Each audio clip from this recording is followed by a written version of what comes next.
So, a rumor that is probably more of the expected category is the fact that SamsungMobile.com posted this article. SamMobile.com posted this article and talked about how the Galaxy Z Flip 6 is going to be using a bigger dual battery than the Z Flip 5. And I think this is kind of the direction we're going to see for most foldable, flippable phones moving forward, is that they all have a bigger battery. Because that's really all you can do at this point to separate yourself from the competition, right? Is having the biggest battery possible, the fastest charging battery possible, and also, of course, there's really nothing else. I mean, you already have 120 hertz on the outside inside display. We know that the display on the outside is going to be a little bit different this year for the Z Flip 6, but other than going with the 144 hertz route that we see with Motorola, there's really nothing else you can change other than the inside and then the battery. So yes, according to SamMobile.com, the Galaxy Z Flip is going to walk in the S24's footsteps. According to the new findings, the Z Flip 6 features two batteries and they're both beefier. The small unit has a rated capacity of 1,097 milliamps, while the bigger one has a capacity of 2,790 milliamps.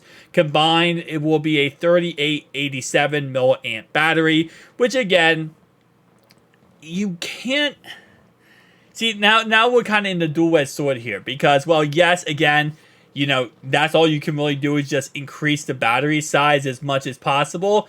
Now you kind of run into another problem is you don't want to make the phone too thick, right? You don't want to make the phone to a point where it just becomes a chunky phone, because the reason why a lot of people love, I think most people love the Galaxy Z Fold or Z Flip 5 is because of how small and thin the phones are, right? The flippable phones, they're small, they're thin, they don't take up much of a footprint in your pocket. That's what makes them, I would say, special and unique. So it's going to be interesting because they're obviously going to have to walk that fine line of, well, don't make it too thick because then people will be upset. But also, we have to give a battery or a big battery to this phone, because if you can get all day out of a Z Flip 6, that would be amazing. Right now, I think in Z Flip 5, full use, heavy use out of my Z Flip 5, I would probably get around, I want to say 8 or 9 hours. No, 7, 8 hours. 7, 8 hours full use. But I'm using it the whole time, okay? It depends, though. If I'm gaming, it's less than that. If I'm streaming YouTube, it's less than that. But if I'm just texting people back, just going through stuff, like photos, maybe taking photos, it's a little bit more than that. But, again, like I said, bigger battery, more multitasking, more ability. Now, here's another thing I'd be interested to see with Z Flip 6. If they increase the gigabytes of RAM. Correct me if I'm wrong. I believe the Z Flip 5 has 8 gigabytes of RAM. So I'll be interested to see if they increase that to 10. Now, there's a certain point where on a cell phone, you don't really need that much RAM. Well, yes, it's cool to have the idea of having more RAM on your cell phone. At some point, you just don't need that much RAM. Like, for example, the S23 Ultra, that came out last year, it only offers 8 gigabytes of RAM for the lower storage options. So the 256 gigabyte option last year for the S23 Ultra only offered 8 gigabytes of RAM.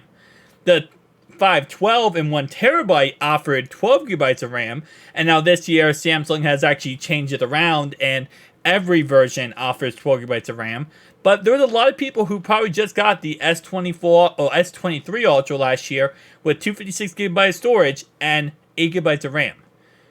It doesn't really start to peak up until you start multitasking and running more heavier apps, like a little bit more of a heavy gaming experience or video editing or stuff like that. Now, keep in mind with our Samsung phones, we get DeX.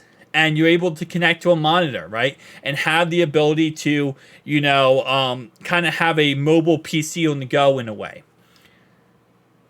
So there is always different things to look at when it comes to that, when it comes to the battery life. And it'll be interesting to see what Samsung does. But at the end of the day, my opinion is, especially if they're going to be able to make these phones for cheaper, like we talked about last video, with them being able to make flippable, foldable phone screens a little bit cheaper, hopefully they put that money, if they don't give us savings as in charge less for the phone, hopefully they put that money in building a better phone with a bigger battery and other potential features. Tell me down below your thoughts and opinions. I'll see you guys in the next one. Peace out.